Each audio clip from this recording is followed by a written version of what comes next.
안녕하세요. 매일 로봇처럼 매수하는 미국 주식 장기 투자자 로봇아빠입니다. 자고 일어나서 주식창 보시고는 다들 놀라셨죠? 어젯밤 잠들기 전만 해도 분명 1% 넘게 상승하던 미국 시장은 간밤에 무슨 일이 있었는지 하락으로 반전한 것도 모자라 1%가 넘게 큰 폭 하락하며 마감하였습니다. 하루에 무려 3% 가까운 큰 변동성이 나온 건데요. 이 정도로 큰 변동성은 작년 10월 이후로 처음 있는 일이었습니다. 이렇게 변동성이 근래에 드물었다는 자체가 그만큼 최근 증시가 상승 쪽을 바라보는 힘도 강하고 안정적이었다는 반증이 아닐까 싶은 생각이 드네요. 증시가 이렇게 큰 변동성을 보이자 그리드에서 몇 달째 내려올 줄 모르던 Fear and Greed 인덱스는 한 방에 49까지 떨어져 뉴트럴을 가리키게 되었습니다.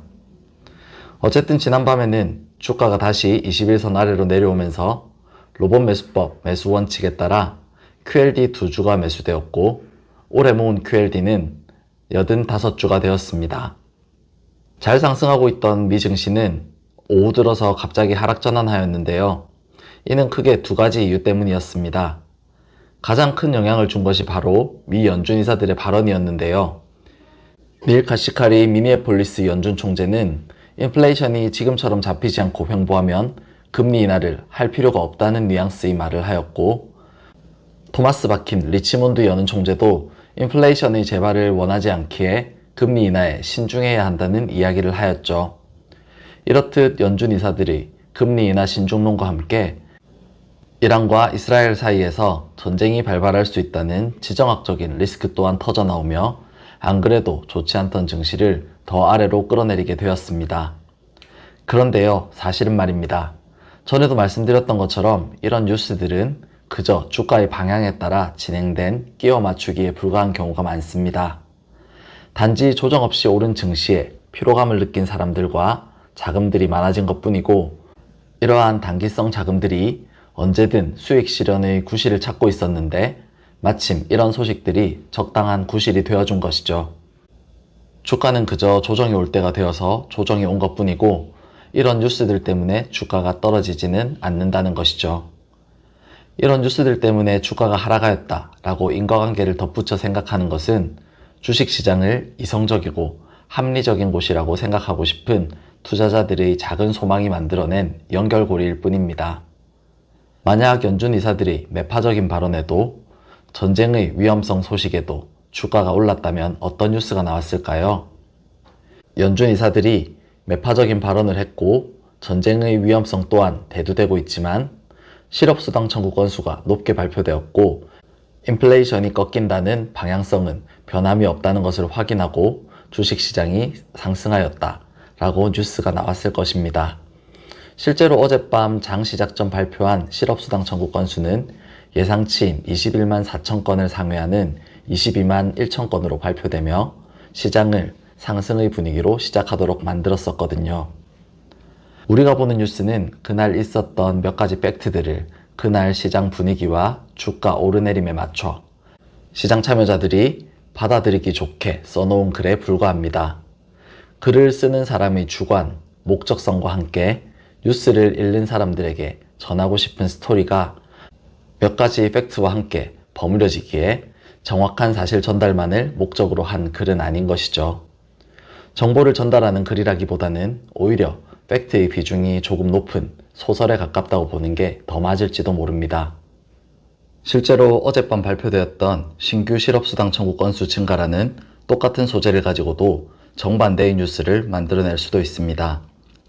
떨어졌던 주가가 오늘 밤이라도 반등하여 다시 올라오면 어제 발표한 신규 실업수당 청구 건수 증가를 보니 이제 인플레이션은 완전히 끝난 것 같다고 판단했고 그래서 증시가 상승했다라고 뉴스가 나올 수 있는 것이죠. 반대로 오늘 밤 주가가 추가적인 하락을 보이면 실업이 자꾸 느는 걸 보니 경기 침체가 올 확률이 높아졌고 그로 인해서 주식시장이 하락했다라고 뉴스를 만들어낼 수 있는 것입니다.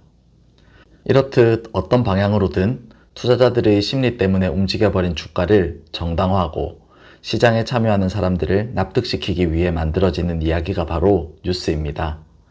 그러니 뉴스를 접할 때 너무 몰입해서 이래서 주가가 이렇게 됐구나 저렇게 됐구나 따지지 말고 그냥 하나의 재밌는 읽을거리 정도로 넘어가는 것이 장기 투자에는 훨씬 더 도움이 되는 태도인 것이죠. 우리는 단기적으로 주가가 오를지 내릴지는 맞출 수 없습니다. 우리에게 주어진 에너지는 한정적이므로 할 수 없는 것을 해내기 위해서 에너지와 영양을 쏟아서는 안 됩니다. 무의미한 에너지 낭비를 할 것이 아니라 정해놓은 규칙에 따라 주식을 모으고 가격이 싸졌을 때 더 많이 모으는, 우리가 지금 할 수 있는 일에 에너지를 쓰는 게 훨씬 더 남는 장사인 것이죠. 로봇 매수법처럼 정해놓은 규칙에 따라 주식을 매수해 나가면 매우 큰 장점이 하나 있습니다. 간단하고 쉽게 따라할 수 있다는 낮은 투자 접근성, 무지성 적립식 투자보다 높은 수익률? 아닙니다. 최고의 장점은 바로 심리적인 안정감입니다. 주가가 어제와 같이 상승 출발하면 계속 오를 것만 같아서 원칙 같은 건 따지지 않고 매수하고 싶어지는 게 사람의 마음인데요. 실제로 어제 초반의 상승을 보고 흥분해서 매수에 들어간 사람들도 많죠. 이런 마음을 누르고 기계적으로 행동한 사람이 오늘 아침에 일어나서 하락한 주가를 보면 어떤 생각이 들까요? 제일 먼저 드는 생각은 어제 더 사고 싶었는데 안 사고 잘 참았네. 덕분에 떨어진 가격에 살 수 있었어. 라는 생각일 것입니다. 아마 그렇게 생각하면서 어제 계획대로 잘 따라간 자신을 하루 종일 칭찬하겠죠.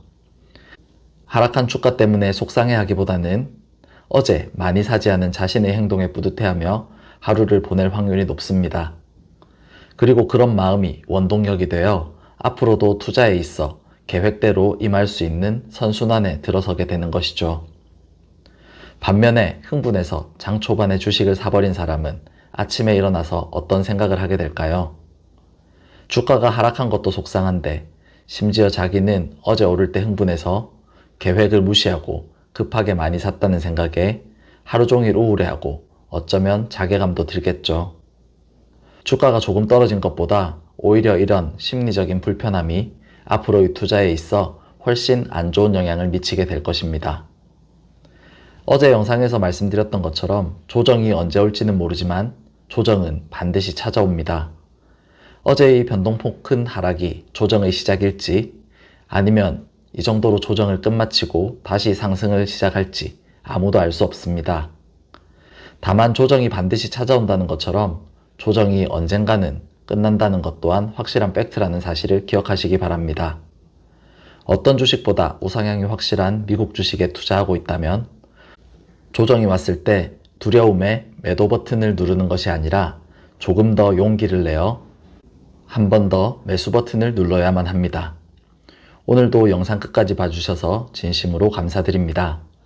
로봇 매수법으로 매수해보고 싶으신 분은 93달러에 LOC 기본 매수 한 주 걸어두시고 21선이 위치한 86.63달러에 지정가 추가 매수 한 주 걸어두시면 됩니다. 그럼 주말 잘 보내시고 다음 영상에서 또 뵙겠습니다.